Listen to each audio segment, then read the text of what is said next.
여러분, 신학은 왜 할까요? 그냥 하나님 믿으면 되지 굳이 신학까지? 이런 의문이 드는 게 당연할 수 있습니다.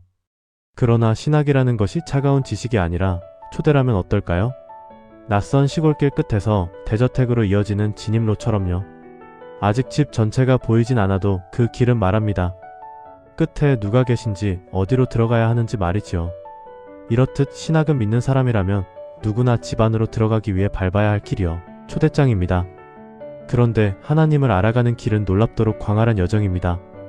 그래서 C.S. 루이스는 순전한 기독교에서 신학을 지도에 비유합니다. 그는 대서양 해변에서 파도를 직접 보는 경험과 대서양 지도를 보는 이를 대비시키죠. 해변의 경험은 생생하고 감동적입니다. 하지만 그것은 바다의 아주 작은 일부를 잠깐 본 것에 가깝습니다. 반대로 지도는 덜 흥미로울 수 있습니다. 그렇지만 지도는 수많은 사람이 실제로 바다를 항해하며 확인한 사실 위에 만들어진 결과물입니다. 여기서 루이스의 요점은 분명합니다.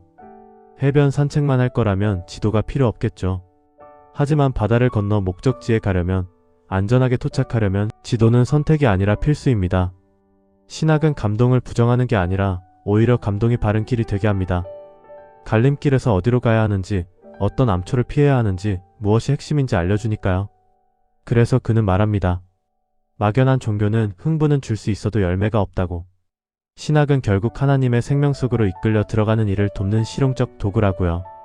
지도는 목적지가 아니라 목적지에 이르게 하는 실제적 도움입니다. 그래서 신학은 신앙의 브레이크가 아니라 내비게이션입니다. 어디서 속도를 줄여야 하고 어디서 방향을 꺾어야 하고 무엇을 버려야 안전한지 알려줍니다.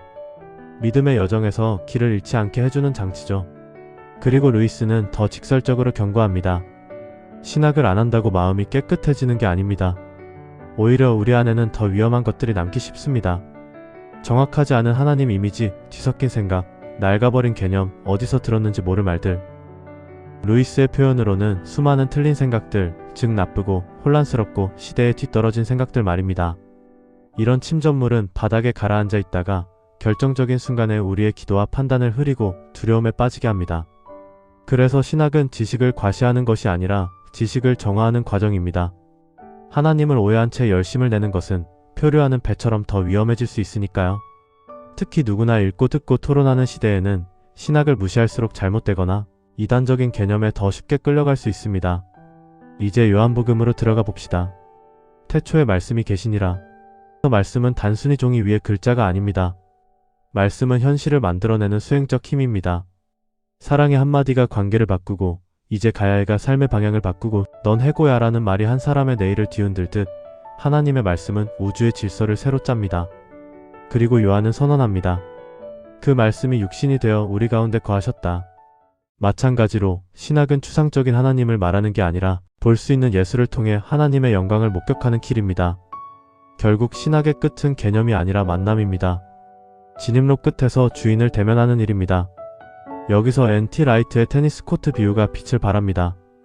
오랫동안 주인이 알아누워 방치된 정원. 아이들은 테니스 코트를 발견하지만 목적을 모릅니다. 선과 네트가 있으니 자기식 게임을 만들죠. 축구공을 네트 너머로 차서 상대방 선 안에 넣는 게임입니다. 굴러가긴 하지만 코트가 만들어진 본래 목적에 비하면 그리 흥미진진하지 않습니다. 그런데 어느 날 주인의 아들이 돌아옵니다. 그는 화내지 않습니다. 낙엽을 치우고 느슨한 네트를 팽팽히 조이고 라켓을 쥐어주며 진짜 테니스를 가르칩니다. 더 어렵지만 만들어진 목적에 맞고 비교할 수 없을 만큼 더 큰 만족을 주는 게임입니다. 라이트는 이 비유를 베데스다 연못에 연결합니다. 그곳에는 물이 움직일 때 먼저 들어가면 낫는다는 전설과 미신적 치유 신앙이 뒤섞여 있었습니다. 가능성은 있어 보이지만 간헐적이고 막연한 일종의 가짜 게임이었죠. 그런데 참된 아들이신 예수님이 오셔서 그들이 하고 있는 게임이 보잘것없다는 것을 보여주십니다. 예수님은 우리 마음에 있는 왜곡된 치식과 욕망을 깨뜨리십니다. 그리고 하나님이 원래 의도하신 생명력 넘치는 진짜 삶, 곧 새 창조로 우리를 회복시키십니다. 그러니 루이스의 지도는 라이트가 말하는 진짜 게임으로 우리를 데려가야 합니다. 신학의 목적은 규칙을 더 잘 지키는 사람이 되는 게 아닙니다. 낡은 달력에 매여 정죄와 불안 속에 사는 옛 시간대에서 새 창조의 현재로 옮겨지는 것입니다. 예수님이 니고데모에게 말한 위로부터의 탄생처럼 우리의 삶이 다른 시간대로 이동하는 거죠. 종처럼 잠깐 머무는 삶에서 아버지의 집에 거하는 가족으로 바뀌는 것입니다. 갈증을 잠시 달래는 종교가 아니라 예수께서 주시는 생수처럼 안에서 솟는 생명으로 사는 것입니다. 그리고 그때 우리는 하나님의 드라마 속에서 내 배역을 받습니다. 크든 작든 교만 없이 맞고 낙심 없이 걸어가는 삶입니다. 여러분, 지도를 들고 밖에 서 있기만 하면 여전히 바깥입니다. 신학은 결국 들어가라는 초대예요. 여러분이 완성해야 할 지도가 지금 손에 들려 있습니다. 이제 진입로를 지나 저택 안으로 들어갈 차례입니다. 오늘 나는 진짜 게임에 참여하고 있나요?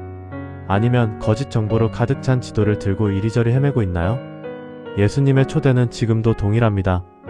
일어나 걸어라. 그리고 나를 따라오라. 이것이 우리가 신학을 하는 진정한 이유입니다. 주님께 더 가까이 가고 싶은 마음, 주님을 사랑하기 때문입니다. 여호와를 아는 것이 우리의 힘입니다. 주의 말씀은 송이꿀보다 더 달고 맛납니다. 이러한 은혜가 하나님을 더 알기 원해서 사랑으로 신학하는 모든 자에게 충만하기를 기도합니다.